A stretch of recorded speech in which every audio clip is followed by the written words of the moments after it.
Thank you for listening to My Dad Stole My Limelight, part of the Comedy Hero from Podcast Network. I am Lauren Deborah, the demisexual, bisexual host of this podcast, where I get to chat to someone who has come out and someone they have come out to. Before we start, I want to give you some important reminders.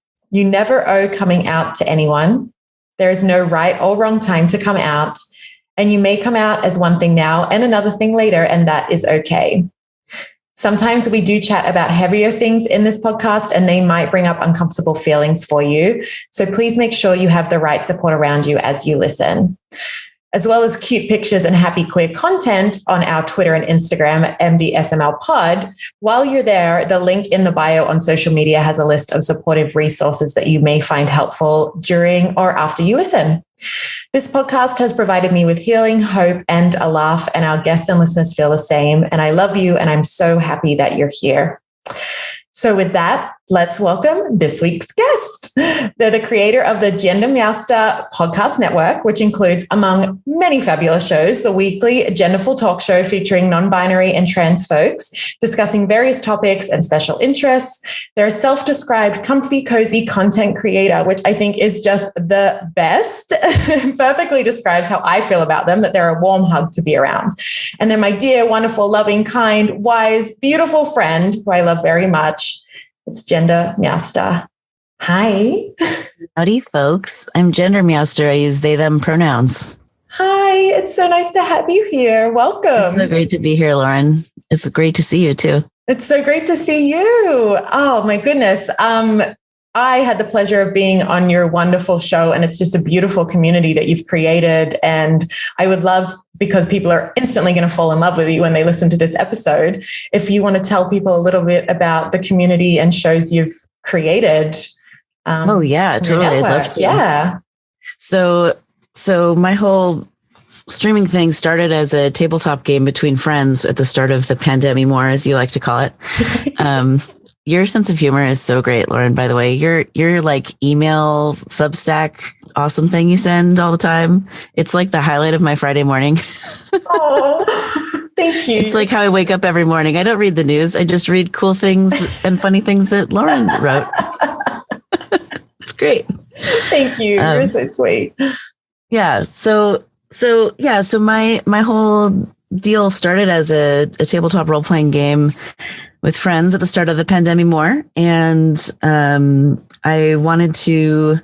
we were doing some really creative like world building, and I wanted to share that with everyone. And so that's sort of where we started. But as life does, life evolves. And I got to a point where I was running 2 tabletop games a week as a GM. A GenderMeowster, if you will, or a gay master, and or a gay master, if you like the puns. And so it was just too much to do. Like I got burnt out doing all of that activity. So I pivoted, and we've started focusing more on, well, always video games, because I've always loved playing video games, but also content around non-binary, trans, and gender diverse identities, and people's special interests. So there's a lot of like autism, ADHD, and other neurotype stuff that's all smashed into my stuff that I do, my content. Mm-hmm. So we've got our podcast. We've had so many different guests on the show. Everyone from Naya Okami, who talks about alter humanity, to multiple episodes on plurality and talking about, having headmates and what that experience is like, what it's like to date while you're plural, or all y'all are plural, what it's like to have various gender identities between your headmates, all kinds of those questions. And we've also done some more basic sort of trans 101 things. I had the opportunity to interview Jocelyn of the Gender Dysphoria Bible. I think the website is genderdysphoria.fyi, and we actually did a longer stream where we went through the entire website and read all the things on there and talked about all of it, it's a ton of content. So yeah, if you are like, what is trans? What's the deal here? If you go watch that 2.5, 3 hour thing on YouTube, which is where the video version of the podcast is, or on any podcasting platform you have, it's a pretty in-depth summary of all of the different aspects that go into being transgender. Amazing. And if you're listening to this, I've linked everything Meowster does in their link tree, which is in the show notes. So you can find all of these fabulous things. And thank you so much for sharing that, because it's just, it perfectly sums up all of the amazing things you do. And the community you've created is just beautiful. Like, I was so grateful to have been asked to be a guest as a cis woman, especially, but just in general, because the community is such a beautiful place to be a part of. And being on the Discord and everything, and all of the love and knowledge and wisdom and hope shared and just joy shared is just phenomenal. So thank you for creating that. I'm really proud of the Discord server. We've grown to, I think as of this recording, we have about 300 active members. It was hard when we chose to move to 18 plus instead of all ages, because all of the trans youth needed to leave. There was maybe 10 or 20 out of those 300 that were those accounts, but it was sort of bogging down the full experience that everyone was having. And there's a lot of trauma and crisis that young people have. And so we redirected them to other servers that are more equipped to have that moderation and that type of support. So now we've got a comfy, cozy, safe for work, wholesome 18 plus space for transgenderful adults. It's very, I would say, asexual or demisexual friendly, because it's not about NSFW, whatever, which frankly is hard to find in queer spaces, I find. Having a wholesome place to be queer instead of a raunchy place to be queer. There's a lot of raunchy queer out there. And it doesn't mean we're sex negative, far from it, but it's not the main focus or primary aim of the community. But so many people have come out as non-binary or trans or gender fluid over the panini, if you will. And it's like a hatchery. It's like one part hatchery, one part camaraderie, one part, let's learn about neurodiversity stuff. And just so many little, we call them eggs. So many little trans eggs have hatched in the space. And so if anyone listening to this is looking for that kind of community, the Discord invite is also in the link tree, and you're totally welcome if you're over the age of 18. Amazing. Thank you so much. And I highly recommend checking that out if that is something that you're interested in, because it is a beautiful community. And I know and love Meowster very much. And I know that you're so welcome with open and loving arms anywhere they create anything. So kind. Oh, you're so kind and wonderful. I'm so happy to have you in my life. Can I tell you about my favorite newest thing we're doing? Yes, please. Please. So the newest stream I've added just a month ago is on Thursdays. So I stream on Twitch 4 days a week, Monday through Thursday. And we look at memes from the Discord server, and we read them and have a reaction or live recording of a reaction video of the memes in the Discord server. So you have a week or two to put memes in the meme channel, and then we'll look at them on stream and laugh at them. And sometimes it's just me. Sometimes it's me and one of my best friends, Marry Me. And it's just total wonderful chaos. That is beautiful chaos. I love that so much. So are people given a theme, or is it just create a meme this week or is there something We've actually to work done a bit with? of both. Some of it are just memes from wherever on the internet. And the theme is mostly stuff that appeals to gender diverse, autistic, ADHD people. Which means a lot of puns and a lot of gender things. We love puns. Which is very fun. A lot of cat themed things, because obviously, GenderMeowster, Neferkitty is my little sidekick. I like to call her my co-host. She's often asleep on the job like she is right now, which is the best thing ever. What a great job that you can do while you're even asleep. Oh my goodness. She's so good at it. Job. She's so good. She's so good. She's actually my emotional support animal. Which is nice. It's been really great to have that accessibility need met.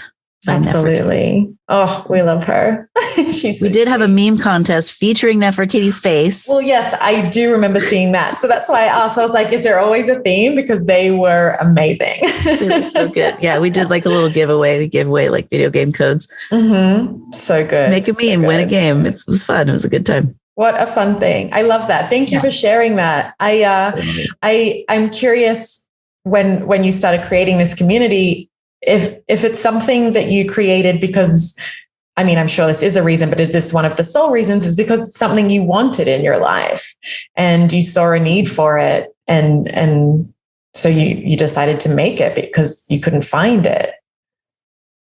Yeah. Well, my thought was when stuff started getting locked down, I mean, I'd been creating content for a little bit, but I hadn't made it too far. But when the lockdown started happening, I just was thinking about all of the trans and gender diverse and non-binary people that maybe went to college, just started exploring their gender identity because they're finally at their parents' house. And then they went home again because they had to, because everyone had to go home. And like how hard it would be to be back in the closet. Right.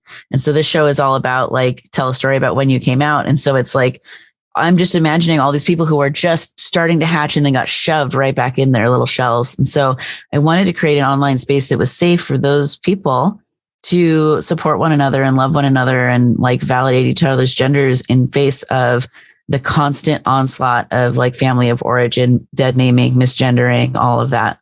And so, there's a lot of people that it has really helped. There's a couple of people who have expressed how their mental health has significantly improved because this community exists. And that's like the most honoring thing that all this hard work could yield is like saving people's lives and sanity. Making a difference in trans and non-binary people's lives is a big deal to me. So I'm so grateful for all the helpers too that came along and like, it's not my project. It's a big group project. I'm just the face of it. Like, we've got Amir and me doing all the admin-y stuff in the background. A couple of other, admin people who don't prefer to be named. Probably there's a bunch of moderators, both on the server and the Twitch channel that keep it safe. And having a moderated trans community is like a big deal. And it's a big lift. Like there's probably between 10 and 15 people at any given month that are contributing to make this whole thing work. But that's because trans people are often targeted, and I'm using trans in an expansive way here. Trans people are often targeted in online spaces. And so we need moderators, we need protectors, we need dragons that are like keeping the space secure. And somehow we've done it. And I'm so like grateful and over the moon and excited. It's so cool. It is so cool. Thank you. And yeah, it's a community in every sense of the word where people can feel a part of community, but it's built on that as well, which is amazing. And you mentioned that this show is about coming out. So I would love for you to tell listeners what you've come out as. Oh, sure. Yeah. So I identify as a non-binary, trans masculine, perhaps pansexual, perhaps lesbian, question marks go here. That's still a work in progress, the sexuality piece, but the gender identity today, non-binary, trans masculine, they, them pronouns. I came out as a lesbian a long time ago. I was bisexual for 1 month and then I was lesbian. And I absolutely know bisexual is not a stepping stone for everyone. And I just want to reiterate, like being bi and or pan is totally valid. And a real thing and not just a transition in between thing. But for me, for a while at least, I came out as lesbian. And then, several years later, and I could go look up actual decades and years if you are interested in that. But a while later, I came out as non-binary. And so then everything was tossed in the air once more because it's like, well, lesbians are usually women loving women, but then it's more complex when your gender identity isn't as solidly in the category of woman. So then what is it? And then a year ago, last Friday, I started HRT, which for me is testosterone hormone replacement therapy, testosterone. And so I still identify as non-binary, but the longer I'm on testosterone, the more I'm going to look like a man and like a trans man. And the more likely people are to say he, him instead of she, her. But really it's they, them. So it's like this interesting dance. Anyway, I'm sure I could tell you even more details about that, but that's sort of the overview of that trajectory. Thank you. And congratulations on 1 year. Amazing. Such exciting stuff. Yeah. One of my content editors made this really beautiful montage. It's like 5.5 minutes long of my whole year on HRT. And honestly, it's the best piece of content I think we've ever made. It's like, I've never been as inspired by my own content. Like, yeah, it was my like journal entries, my like video journal entries, but the way that it was edited together with the music and all of that was just like, it was inspiring. And when, like, for me, like my transition has been like my nose to the ground. It's just like trying to look at all the miles I've walked when I'm, you know, a couple centimeters away from the ground. And so to have someone who sort of stood up and looked back and was like, wow, look at this year, look at this many miles that we've come, and to show that full trajectory was like, it was inspiring. I cried. I reached over and held TransCapybara's hand and cried on the couch when I saw the draft of the video the other day. It's really cool. And honestly, it's to date, it is the best performing content I've ever made, which includes our wedding video. Like, people have watched that more than our wedding video, which is fine. Which is fine. It was really, it's cool. It's interesting. It's like, you know, I've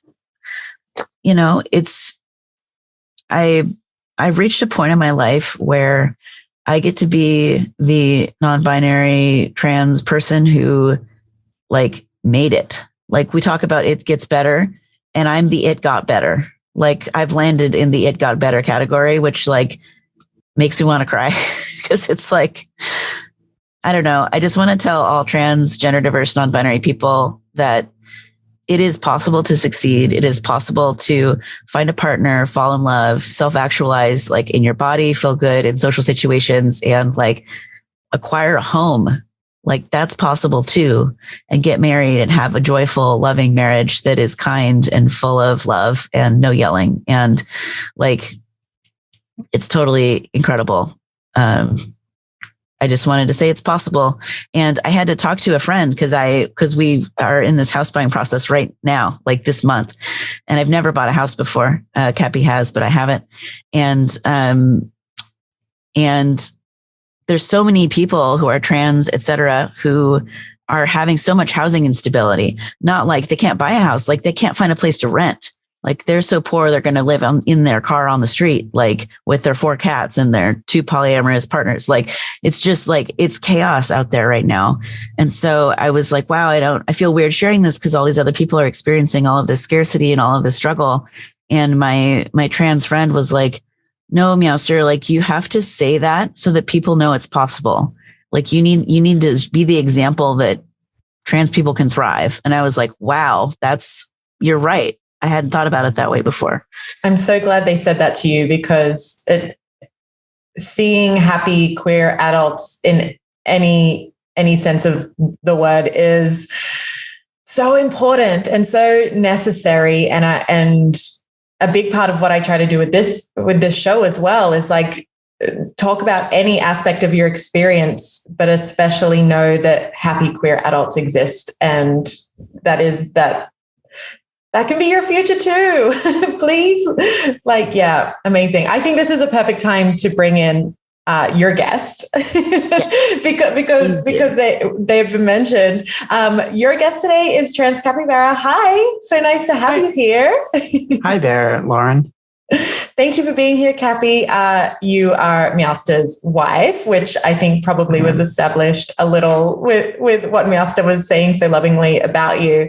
But I would love to hear a bit about why Meowster, you chose to bring Cappy on today. Well, let me just tell the world for the umpteenth time, and I will continue to forever, that TransCapybara is the best wife ever in the world forever. It's recorded forever now. That's the soundbite I'm going to take to promote the episode. Capybara is my spouse. These are our internet names, not our real life names. But she is relentlessly loving and undyingly supportive. And she has loved me and supported me through realizing that I'm autistic and trying to figure out what even the heck that whole deal is about. Like, I don't have a formal diagnosis, but there was a whole experience that I went through with that realization, which is a coming out of its own in its own way. She also, we got married, and I think 10 days later, I was like, OMG, I want to start testosterone. So she married me before I was on HRT, which like the I don't know, commonly understood, or the thing that happens often, unfortunately, in trans relationships in the world is someone realizes they're trans, starts transitioning, and they lose their life. Like they lose their marriage, they lose their house, which Cappy will tell you that's exactly what happened to her first marriage. And so, I had all these intense feelings about, oh no, I'm going to wreck this brand new, beautiful marriage thing with this realization. And honestly, I think that my inner self was not ready to even think about it, like before we had that stability in our relationship, because I didn't want to mess it up, because I really like her. In addition to loving her, I really like her. And, for months and months and months leading up to it, I tried to think about it, and it's like my head would turn away, like mentally. It was just like, nope, not doing that, not doing that. And so for whatever reason, I just couldn't process that piece of inner truth until I could. Mm-hmm. And the day I could was 10 days after we got married. Which probably just speaks volumes of your love as well. Yeah. I'd love to hear how that was for Capybara. Yeah, absolutely. Exactly. Well, as far as knowing that you would go on to testosterone at some point, it was always kind of understood by me that you were, you were a self-described person. Masculine of center was how you described yourself. Non-binary masculine of center. And whenever I heard that, and since I'm sort of like by trade an engineer, software engineer, my mind tends to go down these like edge case scenarios. One of those edge case scenarios was that this person may at some point start to testosterone, start HRT and go down that road, because, I did that. It's not such an edge case whenever it's coming from another trans person. So, I had to, I had to accept that fact that someday this could happen. And I wanted to be the example of what a relationship looks like, where it doesn't end in failure or divorce or people splitting apart because of it. It devastated me, and it was really hard for me to go through that. So, and then, I was attracted to GenderMeowster in the first place. Just like my heart said yes first. Like I recognized myself in this person's like mannerisms and behavior. Basically, it's like I actually came out as autistic first. And like kind of, I know it's sort of like frowned upon now to gender autism a little bit, but it's the female identified kind of traits of autism are not as well understood. But I went kind of deep down that rabbit hole, like, oh, I identify with that, and I don't identify with these other traits. Why do I identify with those traits and not these others? If I'm not female, oh, I am female. Wow. Wow. So, right. They all intertwined. Yeah. And then I found out like autism and being trans, very, very intertwined. A lot of overlap there. So it was like, okay, this kind of confirms things for me. So I saw sort of the same behavior, mannerisms and behavior, and my heart's just like, there's another one. And our love kind of grew together and very very strong foundations, and started off very, very much like a strong friendship, and we built off of that. And then this person's like, we exchanged like different ways to say like we want to marry each other. So we both proposed to each other. Oh my gosh. I would love to hear about that if you want to share, please. Yeah, sure. Maybe GenderMeowster would want to go into part of that. But anyway, did I propose first? Yeah, sure. I think I did. Now. Yeah. Okay, the speed run version is there's a local potter that we both love, her pottery. And so I got a mug that had a bunch of design elements on the outside that's like witchy as heck. And like it had like 13 stars and like lots of yellow and purple because those are our two favorite colors. Hers is yellow and mine is purple. And on the bottom of the cup on the inside, it says, "Marry me," with a question mark. And so on Father's Day, because Capybara is a father in addition to being a she, her person, on Father's Day, the kids and I prepared a breakfast for her, and I made her coffee, and I made sure to put milk in it so that she wouldn't see the question until she got to the bottom of her coffee cup. And it was like the most tense breakfast I've ever had because I was just waiting for her to notice. And I was like, I can't eat anything. OMG. But it was like couched in like a celebration we were already doing. So it wasn't a complete surprise. And the kids were there. And I actually asked the kids beforehand, and it was very awkward, but they gave me their blessing. I didn't ask Cappy's mom or dad. I asked Cappy's kids because that's actually whose opinion mattered the most. I love that. And then she saw the bottom of the cup. And what did you say, Cappy? I was like very surprised and said yes. Yeah. Yeah, absolutely. And then you proposed as well? I did. So another occasion came up. It was GenderMeowster's birthday, and they had been asking for like an iPad or some sort of device where they could have like D&D manuals, because they were the DM for different games, and they were like, "Oh, I would like an iPad to have the electronic versions of all these manuals," because you end up carrying 5 of them around in a bag, and it's like ends up being about 50 pounds eventually. So I got an iPad with an engraving on the back that says, their name, their real name, they, them, has the pronouns on the back too. "Will you marry me?" Oh my gosh. And it came that way sealed. It was sealed up from the company. And then so they open it up thinking it's just like a new iPad. It's like, oh, flip it around. Oh my gosh. You're both so thoughtful and in love. It's so beautiful. But like, I mean, I am a big romantic. I love romance. I love love. But like, I just love, to the points that you've both made, that you're able to share this story as well and be like, if you're listening to this, you're so deserving of this love, and it is out there for you. And I'm so glad the two of you found it with each other. Yeah. Our wedding was on 10/10/2020 because that's a fun date to have your wedding on. Yes. And it was like the minimum quantity of people you can have and still have a wedding, basically. It was like both of us, our 2 kids, the person officiating, and her spouse, because they're both our friend. So that was one extra right there.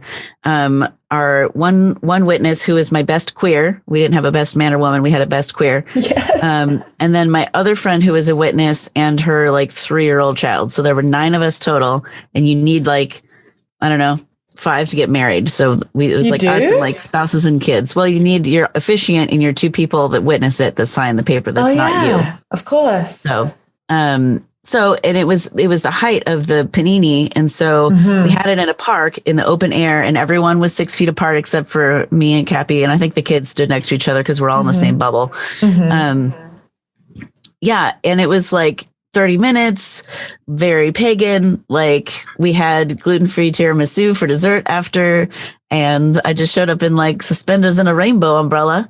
And it was very gay. We called mom like on the way to the park to get married. And she was like, "Oh, Meowster, if I'd known, I would have flown out." And I was like, "I know, Mom. That's why I didn't tell you until today, because I didn't want you to fly out because the panini will make you sick and I don't want you to get sick." But she sort of participated via like sending us music for our little playlist that we made. So we were like driving to the park, like making a wedding playlist on the way. It was so thrown together, and I loved not having a bridezilla time. That was the best thing ever. So we like rocked out to music and listened to it on the drive for our little thing. And so everybody in the little mini wedding party got to contribute a song to the pile of wedding music. And it was so simple and perfect and low budget and great. What a great idea. And the most important part being just that you're there to celebrate your love for each other, like, which is the most important part about getting married and being in love. Last sunny day of 2020. Oh my gosh. Because we live in a region of the United States where it rains a lot. And so it was like, it was in October, right? 10/10/2020. And so it literally was the last sunny day. And like 30 minutes after the wedding, it started dumping rain. Like there was just this little perfect pocket of golden sunshine. Yes. That was just for us to get married in. And then the weather for the next 3 months was just totally awful forever. Gray, rainy, terrible. So it was like totally blessed experience. So wonderful. I loved it. That's beautiful. Yeah. It was very, very cool. And I got to, wear a dress with bare feet in the grass. And so, none of those, wedding shoes for me. I was going full witch on that. I love it. Yes.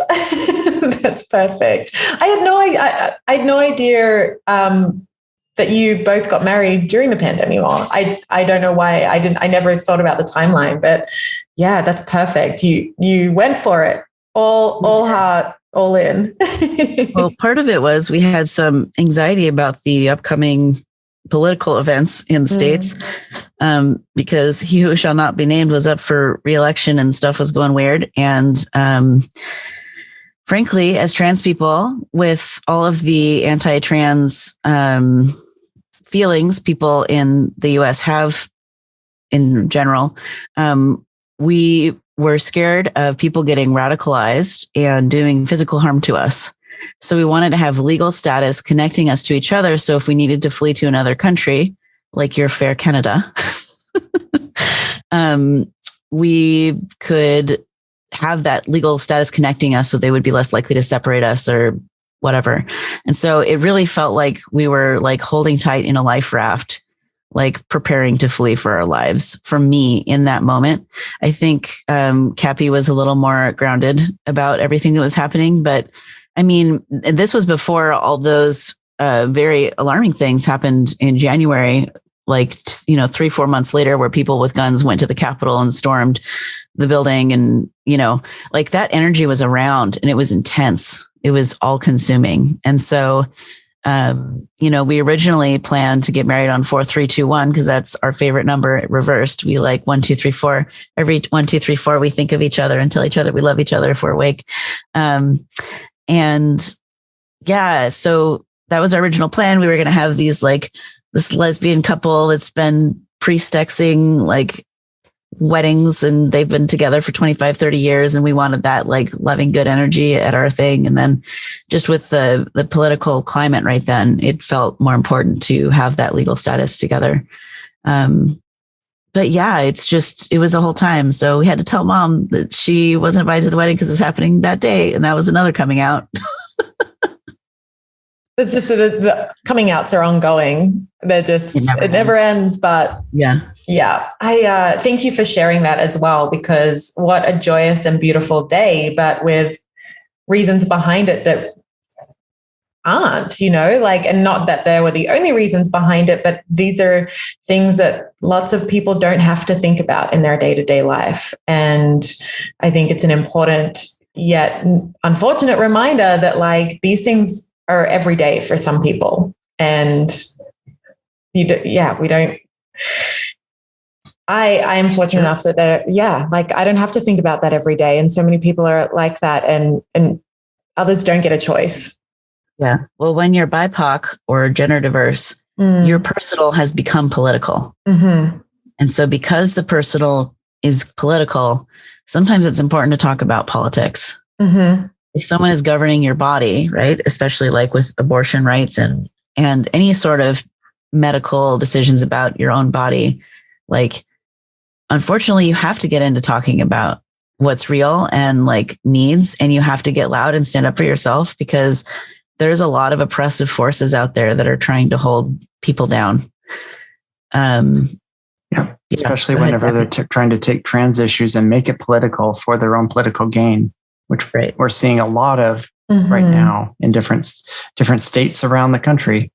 And it's unfortunate that we're being used as a wedge issue, but that is the reality. And there's a real need for us to stand up to that. Yeah, and it's reminding people that these are real human beings that are being used in this way, and it's entirely unfair, but just putting faces and people to these issues and saying, yeah. So thank you both for bringing it up. I would love to, purely because I'm aware of time, I would love to delve deeper for longer, but I would love to just switch gears a little bit and ask if there's anything in terms of spreading your joy and spreading that message of it gets better and here's proof, for people listening that you haven't had a chance to say yet that you would love, and based on your experience, if there's advice or just anything from your experience that you'd like to add. I want to let Cappy go first. Sure. It does get better. And I think it's important to know that if you feel like you are trans and you feel like maybe you're too old, there's never a too old. It's always right now. Right now is perfect. You've found yourself. You can realize a lot of happiness if you decide to go down that road. And yeah, it's a hard road, but you can go down it. And, I'm living proof of that. I discovered I was trans when I was 39 years old in the middle of a marriage in a house. And, sure, there's divorces that do happen. It's the reality of things. There's family that won't understand and may never understand. But also on the flip side, there are chosen family members that will understand and hold you in that space. And there's a whole community of folks out there that have gone down that road too. So it's not like you're doing this alone. There's never a better time than right now to realize that, you can see happiness happen. So I want to make sure that's stressed, because, so I've heard of some folks feeling like, oh, I'm 30. I should have came out when I was 18, or I'm 75. I should have come out when I was 50. You can come out when you're 110 years old if you wanted to. So now's a good time. There's folks that have done it. And you don't know how happy you'll be until you've actually, started to realize your own authenticity. And wow, I'd never consider going backwards. This direction that I'm going is the direction that I need to go, for sure. Thank you, Cappy. Thank you so much. And yeah, perfectly said that now is the perfect time. I love that. I appreciate you sharing. Yeah. So good. The only too late is if you're already dead. That's the only too late. If you can think it's too late, you're wrong. The old saying of you don't want to be lying there with regret, when you're hopefully lived a long, beautiful life. And yeah, you don't want to have any regrets. So yeah. Well, and I talk about this in my little HRT check-ins, which is in the video I mentioned with the 5.5 minute recap 1 year thing. But I didn't realize how bad the dysphoria was until it started to lift. It's like a fish in a body of water, not realizing the water is poison because it's all it's ever known. And so, it's not until I was suddenly in fresh, clean water that I was like, whoa, this is very different. And I had no idea. And like looking at that 1 year progression, like I go from wearing a sweatshirt all the time to like getting a little bit more confident and like wearing t-shirts more often to like now I'm in these like flannel snappy button situation that makes me look very lesbro. That's lesbian and bro put together. I really like lesbro because then I get to be transmasculine and still a lesbian. I love that. Which I have many feelings about. Gosh, yeah, at this point, I feel like my sexuality has become so fluid compared to before. It's like, you know, if my gender is this big moving target question mark, it's like, shrug, maybe I'm pansexual. I don't know. Like culturally, there's a lot of lesbianism still happening. And I know Capybara identifies as a transbian, a trans lesbian. Love that. So we've got the transbian and the lesbro in love, making it happen in the world together. Yes. Before we move on to the last segment, I just want to say that so many beautiful, wonderful, important topics and harder ones to have been brought up in this episode. And purely because of time permitting, we didn't dive deeper, but all the more reason that I encourage you to hit the links in the show notes and go and find this community that these two beautiful people are a part of, because there is so much more to be said. And that's exactly where you can find it and find the love of these two beautiful people and more. So I really, really appreciate everything you've both shared today. But we do have one last segment, which is about limelight stealing. So Cappy, I would love if you have a limelight stealing story to share with us. I would love to hear it.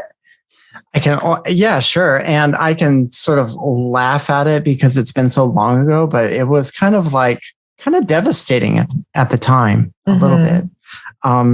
So I realized I was trans and I came out to myself, and then I came out to sort of close family members and friends. And so I had a little, pocket of people that knew, but there was also folks that live in another part of the state that represent my family of origin, both of my mom's and my dad's side.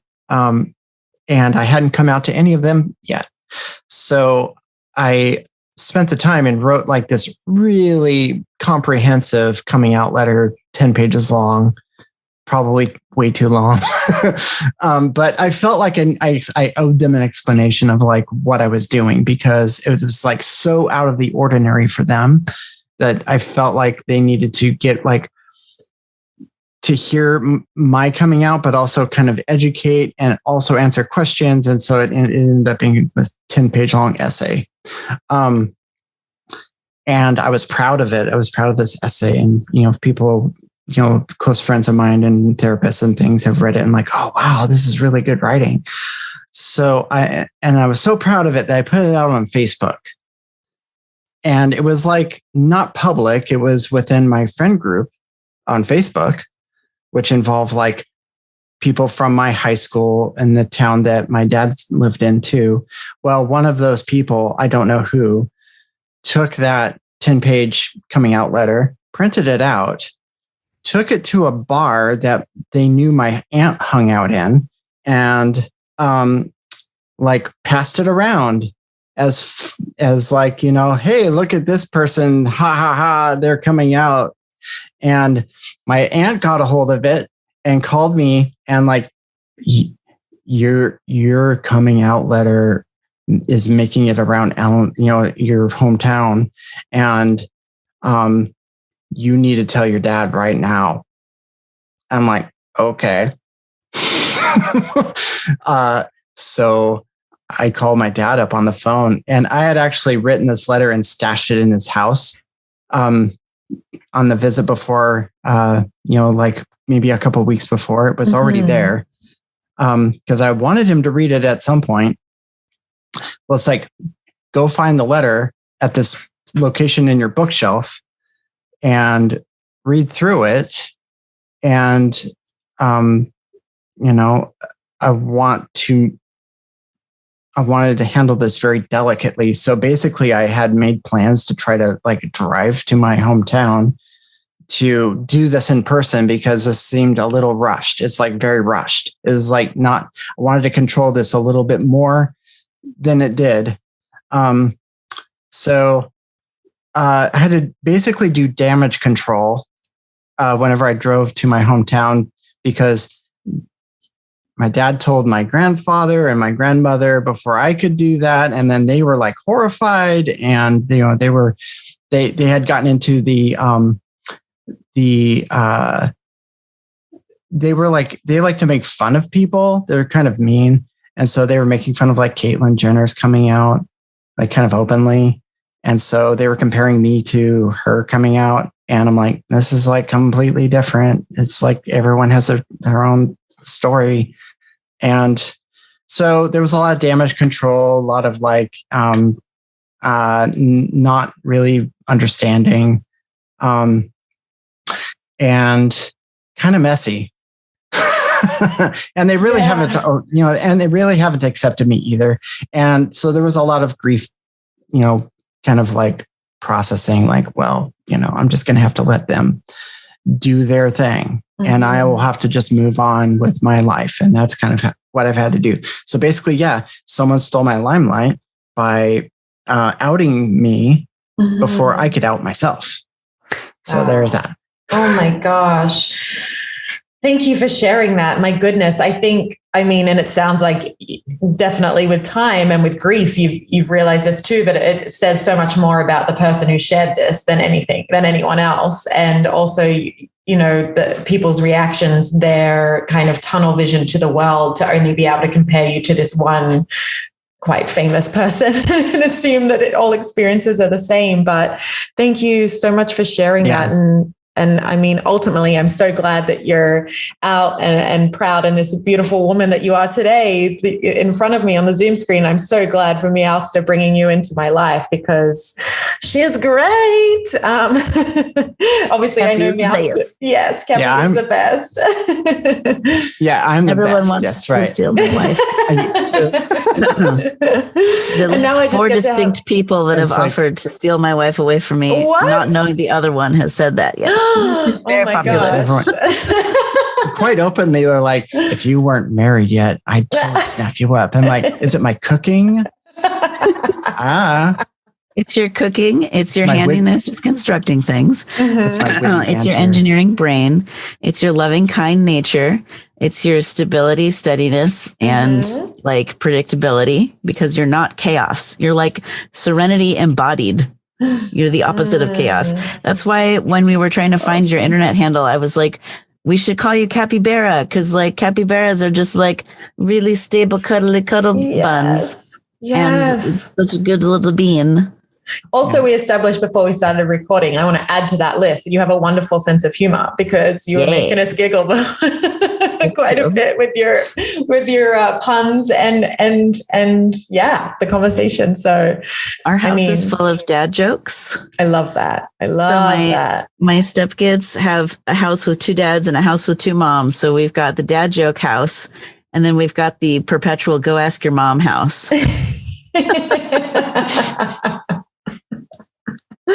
That's perfect. Cappy, thank you for sharing that. I'm so glad that we are having this conversation now. And again, just such a perfect example of like, sometimes coming out doesn't go exactly the way you envisioned, because you want to have control over so much and almost every element of it, but sometimes it doesn't go to plan. But despite that, you're here living proof that you're living a happy, beautiful life. So thank you. You're welcome. There is one last thing I would like to add about the quality of Capybara's character before I answer the limelight stealing question. So when I was like realizing I wanted to start HRT, there was at least a 6-month period where every night I would crawl in bed and I would do the like, oh no, Psyduck face. And I was just full of like angst and agony about what's HRT going to be like, what's going to happen, what am I going to look like? How am I going to change? Is my wife still going to be attracted to me? She's a lesbian. What if I look like a guy, even if I identify as a lesbian? What happens then? Like, and just consistently every night without getting fed up that I was once again feeling insecure. Capybara would just tell me, like, I love you. It's going to be fine. You know, I fell in love with the person that you are, not with like your body. And, you know, it's okay. And so at this point, and I know, Lauren, you haven't asked because it's the polite thing to do, but I will share that at this point, I'm on testosterone and I've had top surgery. So my body has changed. Like with T, my weight distribution has shifted around. And now I have like a nice belly in the front, which, you know, I had a belly before, but it's bigger now. It's, you know, T-based bodies put most of the body fat on the front of your torso, you know, so my butt has gotten smaller. My hips have gotten smaller. My chest has gotten significantly smaller because I've had 2 different surgeries to whack all of that fatty tissue off. And even my face structure has changed, and I'm like growing in hair on my face now. And like my little sideburns are really cool. They're just very blonde, so you can't see them on the camera very well yet, but we'll get there. But I'm becoming this little sort of fuzzy bear person. And, you know, Cappy married a curvy girl shaped person. And so it's like, you know, it's been quite a transformation, you know, transformation. It's very transformative, this whole experience of being on HRT.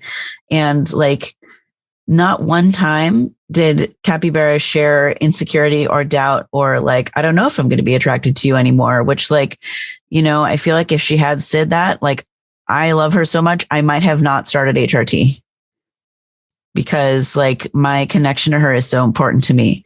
And maybe that's just like super codependency or something, but, you know, she didn't make it an issue. It wasn't an ultimatum in our relationship where if I wanted to stay in our relationship, I had to stay static in this version of me in her head that I was. And so I will always be grateful that Capybara did the inner work to be open to me growing and changing. Because you know, that was a really tender time. I like to think of it as like the gender goo phase where like your egg is hatched, but you haven't like matured into a teenager even. Like I'm in teenager trans phase now, or like my voice is cracking and, you know, the libido is going up and there's the acne everywhere and it's a whole time. But like, it was just that goo, you know, take the egg off and I was just yolk. I was so vulnerable. I was so vulnerable. And so like, you know, there's service opportunities I did not take on because I was so vulnerable. I just couldn't tolerate even one more thing. I just felt so squishy, and she was very tender and kind and loving. And I wish for every trans person that they have someone in their life that is just relentlessly, undyingly supportive in that process, because it is so like mind bending. Your whole world changes inside. Like it's beyond root chakra. It's beyond shelter, food. It's like, I don't even know who I am, let alone me having basic needs. It's like the very beginning of that sentence, me is changing. And so like, yeah, I've endless praise for Capybara's, just really stable, supportive response in that time. It's probably one of the most important things that's ever happened in my life. Love you, honey. Love you back. No, babe. Hey, Meowster, you have to say your Limelight stealing story so I can just cry happy tears and not be on the microphone. Okay. I'll keep it brief. So I struggled with this question. I thought about it for like a month and then didn't respond to your fill this thing out because I was like, oh no, I have to come up with a good answer. So the answer I have is kind of cheesy, but the Limelight stealing is, you know, I've got my Twitch stream and my little show and stuff. And people are so excited when Capybara wanders by. Like she'll show up for like 2 minutes of a whole stream, like once a week, if that. And those are like the most exciting 2 minutes of the whole week. Everyone is like, yay, Capybara is here. And then she leaves to go do whatever, make coffee downstairs or go back to work and, you know, have her very fancy day job. And then people for 2 minutes later are still like, bye, Capybara, we love you. You're so cool. You're so great. And so I'm like calling down the hallway to her, like, so-and-so says goodbye. This other so-and-so says you're great. This other so-and-so says have a nice weekend. And she's like walking down the stairs to go make coffee. I'm just like throwing love at her as she's walking off. The other entity that steals my limelight quite often is Neferkitty. In my second channel trailer we even talk about, I know you're here for me, but really you're here for this cat. And Neferkitty is the star of the show. And she sleeps 90% of the show. So it's like, I'm working hard and all of these people are getting the accolades. That's pretend indignation. I'm not actually about it. But yeah, I'm blessed to be surrounded by such attractive co-housemates that everyone on the internet thinks they're great. Oh my gosh. I love that. That's not a bad outcome, really. You know, like It's you're like, not I'm bad at happy all. for you to take it. Take the limelight. Yeah. I'm pretty sure everyone's favorite sound command on the server is Capybara saying ribs. You want to do it for the podcast, honey? Sure. Ribs. So you just type !ribs in the Twitch chat, and then that sound effect happens, and the emote that's Capybara hugging a trans heart floats across the screen. Oh It's my like gosh. cute, sort of feminine Capybara, and then ribs. It's so funny. I love it. I love it so much. Oh, it sounds like it needs to be in like a commercial for, I don't know, some kind of restaurant that maybe serves ribs. Oh, You make wow. a fake commercial of Capybara's deck grilling. Capybara makes the best ribs I've ever had. She uses a sous vide and a smoker, and it takes 3 days, and it's very complicated. Oh my goodness. And, oh my gosh. I The mean, love that goes Anyone who's into a house that. guest that gets to eat her food is very lucky. if you go onto GenderMeowster's link tree and you look around in the videos, you'll find adjacent to that my videos, because my videos are published under their YouTube channel or whatever. And then there's a few videos of me making beef Wellington and like other meat products. And then there's like a whole series of videos where you get to see like my bottom surgery, like before and after. Like you don't actually get to see it, but you get to see me explaining it. So like, that's so good to know. Yeah. So there's lots of good stuff there. It's worth checking out. Yes, thank you. Again, Meowster, I mean, I love and adore you, and I'm so glad you're my friend, but thank you for bringing Cappy into my life, because now I can love and adore her too. You're so welcome. My gosh. She's a delight, and I'm basically Capybara's hype person. And I get it. I understand why. Yeah. And I can be your hype person, and then we'll the trail goes. Neferkitty can be my hype person. Yes, you totally can. This has been so a little beautiful pause in the air, and wonderful. like, yes, I know. Look at her. I can see her. Yes, we're doing it now. I love it. So yeah, everyone, if you're listening to Lauren's podcast, please make sure that you give it 5 stars.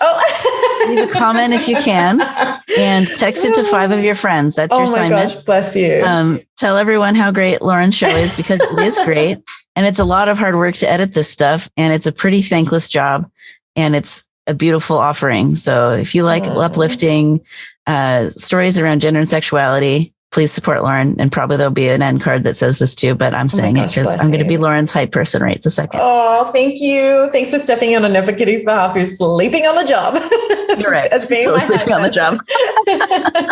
Oh, Meowster, you're so sweet. Thank you. I will say, and I say this in part of the end, but someone edits it for me, because I know and appreciate how much work it is. I do every other aspect, and on that, now I'm going to hype up Meowster that, like, again, this has been just like dipping our toes into so many things in this episode, but there's so much more content that, both of these wonderful guests have hinted at that can be found. So please, please, please go and check out all the beautiful things that they're doing.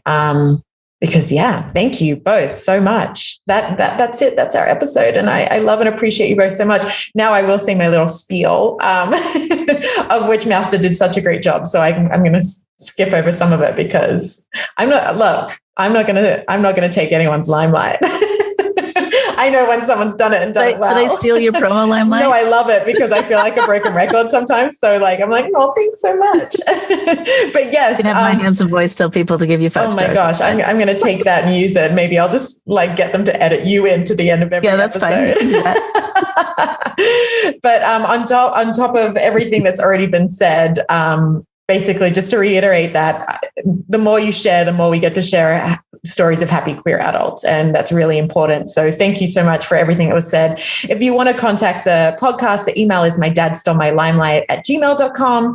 And a big thank you to Sean, who wrote and performed the catchy tune Limelight that you hear in this podcast. Rafi, who designed the beautiful logo with so much love and care. And then, of course, this podcast is made possible with the editing expertise of my dear friend, young Alexi, and Dan Duval's team at Comedy Here Often. So thank you to those friends for making this podcast so great. Thank you again to my beautiful guests, GenderMeowster and TransCapybara. I adore you both so much. Thank you for being here. And go and check out those show notes. Check out everything that you can to find more of these beautiful people. Thank you. Yay. Thanks for having us. Oh, my pleasure. Literally anytime. Love you. Bye. Limelight.